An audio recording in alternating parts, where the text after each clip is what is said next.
Good evening to all. Live IPO के YouTube channel में आप लोगों का स्वागत है। चलिए अब बात कर लेते हैं निफ्टी 50 के बारे में कि निफ्टी 50 में हम कल कहाँ पर कामकाज कर सकते हैं और हमने क्या डिस्कशन किया था, राइट।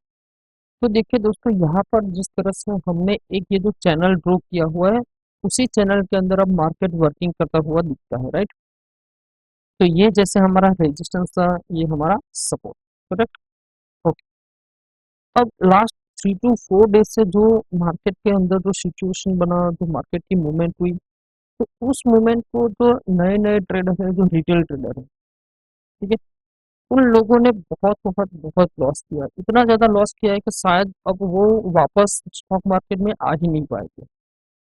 क्यों ऐसा हुआ, इसके पीछे का रीजंस क्या है, ये भी मैं आपको डिस्कशन करता हूँ, राइट। देखिए, अब ये जो दिन है, ये वाला, ये फ्राइडे है, राइट। अब फ्राइडे को मार्केट क्लोज हुआ था on an average middle point of the channel. अब क्या हुआ, जैसे कि सैटरडे एग्जिट पोल आया, और एग्जिट पोल में आप सब लोग जानते हो कि एनडीए को 350 प्लस प्लस का कुछ पॉइंट मिल रहा था, और बीजेपी को यहाँ पर 310 के आसपास का कुछ वर्डिक्ट मिल रहा था, करेक्ट। तो उसी के चक्कर के हिसाब से मार्केट में एक बहुत ज्यादा गैप अप हुआ और मार्केट यहाँ पर ऊपर जाने लगा। तो इसको देखते नजर सब रिटेल ट्रेडर या जितने भी ट्रेडर थे, उनको ऐसा लगा कि भाई अब तो मोदी वापस आने ही वाला है, बहुत अच्छी गवर्नमेंट बनने वाली है, और मार्केट यहाँ से शूट अप करेगा जो 24,000 तक आपको लेकर जा सकता है, करेक्ट। तो क्या हुआ कि बहुत सारे जितने भी रिटेल ट्रेडर थे, उन्होंने बहुत जम के यहाँ पर कॉल की पोजीशंस बाई किया हुआ, ठीक। उसको नो डाउट उन्होंने कैरी भी किया फॉर द पर्टिकुलर मंडे के दिन, हाँ, ये ट्यूजडे के दिन, ये मंडे का दिन है, तो उन्होंने उसको पोजीशन को कैरी किया। अब कैरी किया तो उसके पीछे का क्या हुआ कि यहाँ पर जब मॉर्निंग में जब यहाँ पर ओपन हुआ, तो यहाँ पर ही ओपन हुआ था, ओपन होते ही थोड़ा नीचे आया, ऊपर गया, तो यहाँ पर कोई इतना ज्यादा क्लैरिटी नहीं थी, लेकिन सबको लगा कि यहाँ पर ऑलरेडी आपने देखा होगा कि 9:30 या ऑलमोस्ट 9:40 के 45 के आसपास एनडीए मोर देन 300 चला गया था ऑन एन एवरेज 435, जब पर्टिकुलर सिटी को काउंटिंग हुआ था ना तब। तो उसकी वजह से सबको लगा कि मार्केट में अब यहाँ से शूट आउट हो चुका, तो यहाँ पर भी बहुत सारे लोगों ने कॉल की पोजीशन में एंट्री किया, और जैसे जैसे टाइम निकलता गया, ये सीटें घटती गई, बीजेपी भी ऑलरेडी 240 के आसपास सिमट गया, तो ये मार्केट में एक बहुत ज्यादा सनक आया, और उस चक्कर में बहुत सारे रिटेल ट्रेडर ने जम के लॉस किया। अब जब ये पर्टिकुलर आप देख सकते हो कि ये चैनल के नीचे निकल गया, तो यहाँ पर लोगों ने क्या किया, फुट को भी कैरी किया, और दूसरे दिन बहुत ज्यादा एक रैली दे दिया जो नियरेस्ट 750 पॉइंट के आसपास थी, और आज भी देख सकते हो 200 पॉइंट के आसपास है। तो मोटा मोटा अगर ये 2 दिन में निकाल दो ना, तो आपको ऐसा लगेगा कि मार्केट जो पहले मूवमेंट कर रहा था ना, एग्जैक्ट सेम टू सेम वैसा ही मूवमेंट अभी कर रहा है, राइट। यहाँ पर था पहले ही मार्केट इसके आसपास ही घूम रहा था इलेक्शन के ठीक पहले, तो एट प्रेजेंट भी यहाँ पर ही घूम रहा है।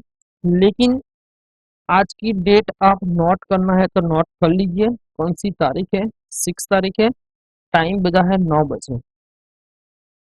जिस तरह से 2021 में मान लो, चलो 2020 या 21, मतलब आफ्टर कोविड, मार्केट के अंदर क्या था कि भाई आप आंख बंद कर कर भी किसी भी स्टॉक में पैसा लगाते थे, तो आपका पैसा में ग्रो होता था, आपको प्रॉफिट मिल जाता था। लेकिन लेकिन अब यहाँ से जो जर्नी स्टार्ट होती है, मतलब आज के डेट से ही पकड़ लीजिए, अब से आप आंख बंद कर किसी भी स्टॉक में इन्वेस्ट मत करना। ये डेट और टाइम याद रखना, नोट कर लेना। अब आंख बंद कर कर किसी भी स्टॉक के अंदर इन्वेस्टमेंट मत करना, प्रॉपर एनालिसिस करना, उसके बाद ही इन्वेस्ट करना। क्योंकि अभी भी मुझे लगता है ये मार्केट जो गिरा फिर ऊपर जा रहा है, लेकिन अभी भी मुझे ये अब कॉन्फिडेंस नहीं दे पाता है कि मार्केट जो पहले चलता था वैसे ही चलता रहेगा। अब आपको मार्केट बहुत डिस्टर्ब करेगा, क्योंकि आप सब लोग जानते हैं कि जो गवर्नमेंट बनी है वो इतनी स्ट्रॉन्ग गवर्नमेंट नहीं है, नो डाउट। पहले भी एनडीए की ही गवर्नमेंट थी, अभी भी एनडीए की ही गवर्नमेंट है, लेकिन जो 2019 से लेके 2024 वाली जो एनडीए थी उसके अंदर क्या था, एक BJP one of the majority party. यहाँ पर भी एनडीए की ही सरकार है, लेकिन यहाँ पर क्या है कि बीजेपी एक मेजोरिटी नहीं है, जिसकी 240 सीटें है, मतलब इसके पास फुल मेजोरिटी नहीं है। तो अब क्या होगा, छोटे मोटे भी डिसीजन या छोटी मोटी भी जो पॉलिसी आएगी ना, उसको पास करने में या इसको रिफॉर्म करने में बहुत टाइम जाएगा। तो यहाँ से मतलब इंडियन ग्रोथ स्टोरी से थोड़ी सी स्लो डाउन हो जाएगी। अगर सीधे साधे लैंग्वेज में हम समझे तो पहले मान लीजिए आप 2019 से 2024 के अंदर आप एक पर्टिकुलर एक्सप्रेस वे पर चल रहे थे। क्या था? Express way. अब यहाँ से एक मोड चेंज हुआ है, और अब जो ट्रैक आपका है वो एक्सप्रेस वे नहीं है, अब ये मान लीजिए आपका स्टेट वे या पर्टिकुलर एक गांव का रोड। तो इसीलिए मैं जितने भी रिटेल ट्रेडर है उन सभी लोगों से मैं रिक्वेस्ट करता हूँ कि अब किसी भी जगह से टेलीग्राम हो, व्हाट्सअप हो, न्यूज चैनल हो, कहीं पर भी आपको कोई भी टिप्स या रिकमेंडेशन देता है तो उसको एक बार नहीं 10 बार एनालिसिस करने के बाद ही इन्वेस्ट करना। खुद की एनालिसिस करना सीख लो ना, क्योंकि कॉल्स एंड टिप्स क्या थी कि 2020 से लेकर 2024 में तो क्या था, आप आंख बंद कर भी किसी भी पर्टिकुलर स्टॉक में इन्वेस्ट कर लेते थे और आफ्टर 2 to 3 मंथ में आपको बहुत अच्छा प्रॉफिट मिल जाता था। अब वो कंडीशंस नहीं होगी, इसलिए मैं आप सभी लोगों को बोलता हूँ बहुत ध्यान से, बहुत समझ कर इसको यूज करें। ठीक है, अब चलिए बात कर लेते हैं निफ्टी में अब हमारा लिए क्या सिचुएशन है। देखो, एट प्रेजेंट निफ्टी जहां पर खड़ा है, तो ये सिचुएशन इसके अंदर है तब तक तो ठीक है, कोई इशू नहीं। लेकिन जिस भी बार ये मतलब रेंज के बाहर इसने या इधर या इधर क्लोजिंग किया, उसके बाद ही आपको एक पर्टिकुलर ट्रेड मिलेगा जो एक लॉन्ग साइड या एक शॉर्ट साइड आप कर सकते हो। जितने भी रिटेल ट्रेडर होते हैं ना, वो लोग इन्वेस्टमेंट करते थे तो उसको क्या सोचते हैं कि मैं तो लॉन्ग टर्म हूँ, क्या हूँ, लॉन्ग टर्म मेरी इन्वेस्टमेंट है। लेकिन ये जो कैंडल एक बनी ना, उसमें जितने भी लोग ये सोचते थे ना मेरा लॉन्ग टर्म है, लॉन्ग टर्म है, लॉन्ग टर्म, उन सभी लोगों ने यहाँ पर उनकी पोजीशन काट दी। अगर आप खुद सोच रहे हो कि मैं लॉन्ग टर्म इन्वेस्टमेंट हूँ, तो फिर आपको ऐसी सिचुएशन में डरना नहीं है। ऐसी सिचुएशन में क्या है, आपको ऐड करना है। ठीक है, अब जो भी हुआ, जो लोगों ने अपनी पोजीशन या पोर्टफोलियो में थोड़ा सा लॉस बुक करके निकल गए, उन लोगों को अब बहुत पछतावा होगा, अगर भाई 2 दिन ही में रुकता तो मेरा अच्छा प्रॉफिट बन जाता। ये तो स्टॉक मार्केट का बिहेवियर ही कि जैसे सिचुएशन बन जाती है उसके बाद ही सबको ज्ञान होता है कि मुझे ये करना चाहिए था, मुझे ये करना चाहिए था। ये सबसे इम्पोर्टेंट चीज क्या है कि मार्केट यहाँ से गिरा था और यहाँ पर, तो ये टोटल पॉइंट कितना है वो डिस्कशन कर लेते हैं। इसका मिडल पॉइंट हम निकालते हैं यहाँ से टॉप से, 2 दिन का।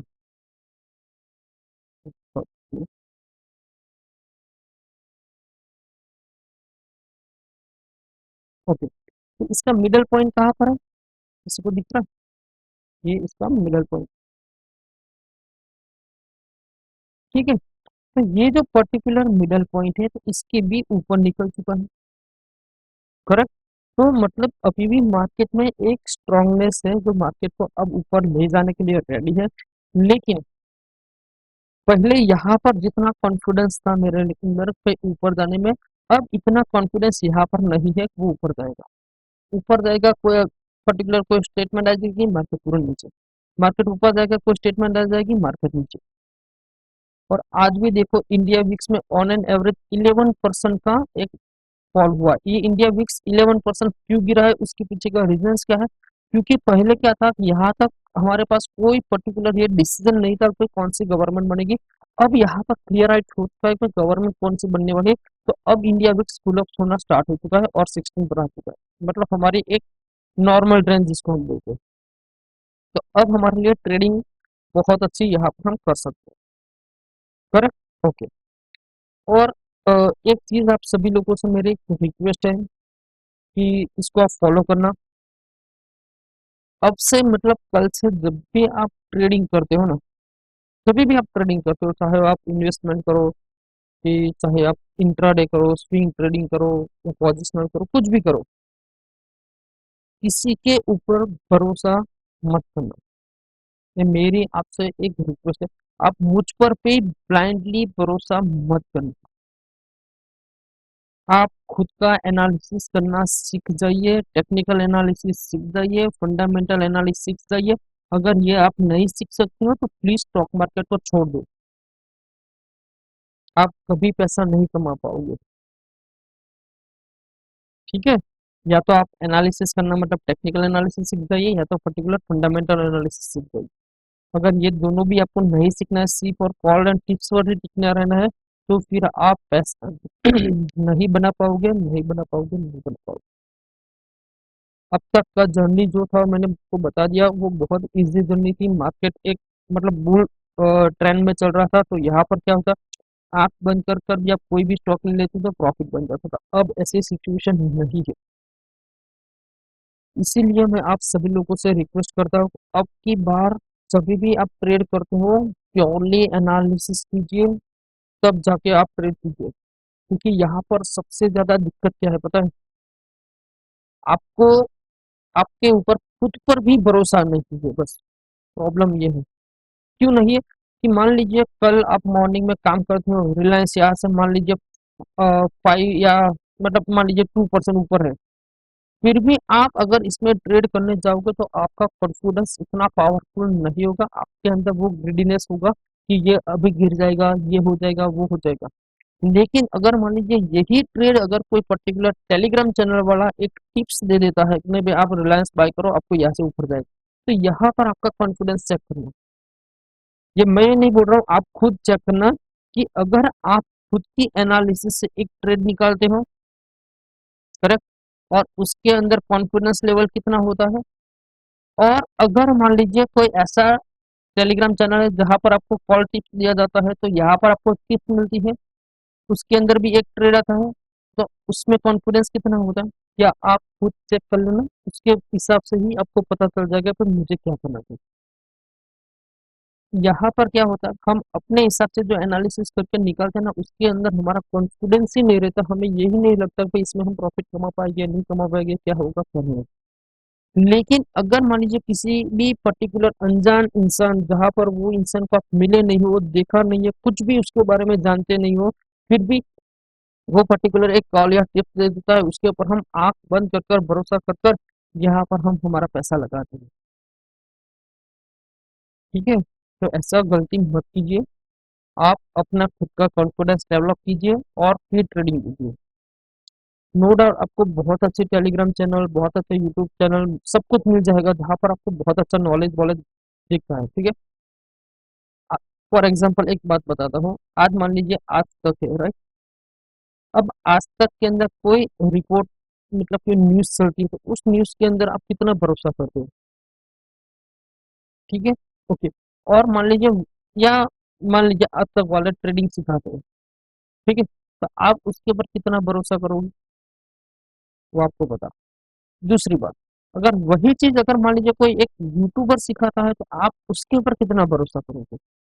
देखो, हम किस पर भरोसा करते हैं, किस पर भरोसा नहीं करते हैं, उसके ऊपर कोई इम्पोर्टेंस नहीं है। इम्पोर्टेंस है हमारा बेनिफिट किस तरह से होता है। आपको क्लास में कुछ भी सिखाया जाए, ठीक है, लेकिन जब पर्टिकुलर हम उसको रियल लाइफ में अप्लाई नहीं करेंगे ना, तब तक हमें सिखाया हुआ ज्ञान कोई काम का नहीं। इसीलिए मैं बोलता हूँ किसी भी यूट्यूबर को आप टेक्निकल एनालिसिस वो सिखाता है या कोई कोर्स सिखाता है, कुछ भी सिखाता है, सीखो। ऐसा नहीं कि नहीं सीखो, सीखो, लेकिन उस सीखने के बाद पर्टिकुलर उसको आप मार्केट में अप्लाई करो, तब जाके आपको पता चलेगा नहीं ये सिस्टम वर्किंग करता है या नहीं करता है। अगर ये सिस्टम आपकी वर्किंग करती है, किसी भी यूट्यूबर की स्ट्रेटजी हो गई या सिस्टम हो गई, कुछ भी हो गया, अगर वर्किंग करता है तो फिर आप उसको फॉलो करिए। अगर वो सिस्टम वर्किंग नहीं करती तो फिर उस सिस्टम को अप्लाई मत कीजिए। ओके, तो ये तो ठीक है, मैं थोड़ा सा दूसरे ट्रैक पर चला गया था, कोई इशू नहीं। अब आपको मैं रियल चीजें समझाता हूँ। देखो एट प्रेजेंट निफ्टी यहाँ पर खड़ा है, ठीक है, मुझे लगता है कि अभी भी इसके अंदर थोड़ा स्ट्रॉन्गनेस बचा हुआ है। ठीक है, तो यहाँ तक इस चैनल के टॉप पर एक अगेन रेजिस्टेंस ले सकता है। यहाँ पर जब रेजिस्टेंस लेता है और नीचे निकलता है ना, तो डेफिनेटली पुट में एंट्री। Okay okay. अब मैं बात कर लेता हूँ पर्टिकुलर कल के बारे में। देखो, हो सके आपने अगर ट्रेड अवॉइड किया हो तो कोई इशू नहीं, अवॉइड ही रखना। मंडे से नया फ्रेश ट्रेड हम करेंगे, ठीक है।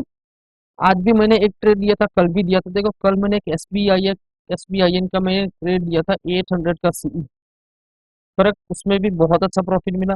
सेम आज मैंने एक एलएनटी दिया था। मैंने दोनों, हमारे जो चैनल, हमारे फ्री टेलीग्राम चैनल और प्रीमियम टेलीग्राम चैनल, दोनों में मैंने प्रोवाइड किया था, दोनों में बहुत अच्छा प्रॉफिट बनाया, बहुत मजा आया, ठीक है। ओके। अब एट प्रेजेंट यहाँ पर देखते हैं, तो ये पॉइंट सबसे इम्पोर्टेंट है। सर मैं इसको ड्रॉ ही कर देता हूँ, ये वाला। ये जो मैंने ड्रॉ किया ना, सबसे इम्पोर्टेंट ये क्या है पॉइंट, ये middle of the point of the channel. हमारी जो हमने पर्टिकुलर जो चैनल ड्रॉ किया ना, उसका मिडल पॉइंट है, जो बार बार पर्टिकुलर एक निफ्टी वहां पर एक सपोर्ट ले रहा है, राइट, और ऊपर जा रहा है। सेम चीज यहाँ पर ये जो टॉप पोर्शन है उसको भी मार्क कर लेना। मैं इसको मार्क कर लेता हूँ। ओके। अब हुआ क्या है, ये मेरा दिन का हाई पॉइंट है, ये मेरा दिन का लो पॉइंट है, और ये मेरी क्लोजिंग पॉइंट है। ओके। अब मेरे लिए अगर मार्केट के हाई पॉइंट और लो पॉइंट इसके बीच में ओपन होता है तो ही मेरे लिए सबसे बेस्ट ट्रेड बनेगा, अदरवाइज मेरे लिए बेस्ट ट्रेड नहीं बनेगा। इसमें मैं इसको थोड़ा सा नीचे ले आता हूँ। क्यों मैं ये बोल रहा हूँ, क्योंकि ये मेरे लिए कल के दिन के लिए मैं बोल रहा हूँ, ये मेरे लिए रेजिस्टेंस का काम करेगा पर्टिकुलर कल के दिन के लिए, और ये मेरे लिए सपोर्ट का काम करेगा, करेक्ट। ओके। अगर मान लीजिए मार्केट यही कहीं पर भी इन दोनों के बीच, मतलब ये हाई पॉइंट और लो पॉइंट उसके बीच में ओपन होता है, और अगर मान लीजिए यहाँ पर मार्केट आया, अगर ब्रेक कर ऊपर निकल गया तो मैं डेफिनेटली कॉल ले लूंगा, करेक्ट। ये scenario number one. Scenario number two, अगर यहाँ पर कोई हम मतलब शूटिंग स्टार कैंडल बनाता है और नीचे चलना स्टार्ट कर देता है, तो यहाँ पर मैं पुट भी ले सकता हूँ, करेक्ट। और ये जो पुट है वो मेरा टारगेट होगा ये वाला। अगर इसके नीचे निकलेगा तो डेफिनेटली अगेन मैं पुट में एंट्री करूंगा। लेकिन सेम सिचुएशन, यहाँ पर आया, सेम हैमर कैंडल बनाया, ऐसी कैंडल, अगर ऐसी हैमर कैंडल यहाँ पर बनी, डेफिनेटली मैं यहाँ पर कॉल में एंट्री करूंगा, और कॉल में एंट्री करूंगा। लेकिन ये जो हैमर कैंडल बनी इसका लो मेरे लिए एसएल हो जाएगा बस। तो 4 पॉइंट के हिसाब से मार्किंग वर्किंग कर सकता है। एक तो मान लीजिए ये मिडल में खुला और ऊपर ये सेम क्रॉस किया तो सीई, और अगर नीचे क्रॉस किया तो पीई। ये scenario number one. Scenario number two, अगर मार्केट कहीं पर भी ओपन हो जाता है, लेकिन मान लीजिए यहाँ पर कोई पर्टिकुलर एक शूटिंग स्टार कैंडल बनता है, तो मेरे लिए यहाँ पर क्या होगा, पुट की एंट्री हो सकती है। सेम सिचुएशन, अगर यहाँ पर हैमर कैंडल बना तो मेरे लिए कॉल में एंट्री होगा। अब इस कंडीशन में भी मेरा जो हैमर कैंडल है, जो मेरे एंट्री पॉइंट है, वही इसका टॉप मेरा एसएल ही रहेगा, और ये भी मेरा एसएल होगा। देखो, एसएल में बहुत सारे लोग कंफ्यूज होते हैं कि सर एसएल क्या होता है। अब मैंने सोचा ये टॉप मेरा एसएल है, तो मैं अगर मान लीजिए एडवांस में एसएल लगाऊंगा तो क्या होगा, कोई एक पर्टिकुलर ऐसी कोई स्पाइक आएगी ना, तो उस स्पाइक में आपका एसएल हिट हो जाएगा। एसएल मान लीजिए आपने कोई भी स्टॉक पर्टिकुलर 100 में बाय किया हुआ है, आप सोच रहे हो कि 80 मेरी एसएल है, ओके कोई इशू नहीं। तो 80 आपकी एसएल है, तो ऐसा मत करना कि आप एडवांस में आपके ऑर्डर के अंदर आप 80 की एसएल लगा दो। अगर वो 80 के नीचे निकलता है और मान लीजिए 80 है तो 79 होगा, 78 होगा, 76 होगा, 75 होगा, 73 होगा, ऐसे होगा। तो जैसे ही मतलब 79 और 78 होता है और इसके बीच में अगर टाइम निकलता है, एक कैंडल ऑलमोस्ट इसके नीचे मतलब 80 के नीचे क्लोज करता है, तो फिर आप उसको एग्जिट कर दीजिए। हो सकता है 2-3 पॉइंट आपको एसएल में एक्स्ट्रा देना पड़ेगा, लेकिन वो चलेगा। लेकिन अगर मान लीजिए आप पर्टिकुलर आप एडवांस में रखोगे ना, तो ये आपकी एसएल हंटिंग कर देगा, जिसको बोलते हैं एसएल हंटिंग, ठीक है। तो आई होप कि इस वीडियो में मैंने आपको जो भी पॉइंट्स बताए, वो पॉइंट्स के हिसाब से आपको समझ में आ गया होगा कि हमें निफ्टी में पर्टिकुलर कल किस तरह से ट्रेड करना है। देखो सेम चीज मैं आपको बैंक निफ्टी भी दिखा देता हूँ। मैं इसका डेली चार्ट कर लेता हूँ। तो बैंक निफ्टी में पर्टिकुलर मैंने एक ये जो लाइन ड्रॉ किया हुआ है, एक यहाँ पर सपोर्ट लिया हुआ है, एक यहाँ पर सपोर्ट लिया और एक यहाँ पर सपोर्ट, ठीक है। 3 बार, मतलब ये माइनर, स्ट्रॉन्ग और मेजर, 3 बार ऑलरेडी इसने सपोर्ट ले लिया है।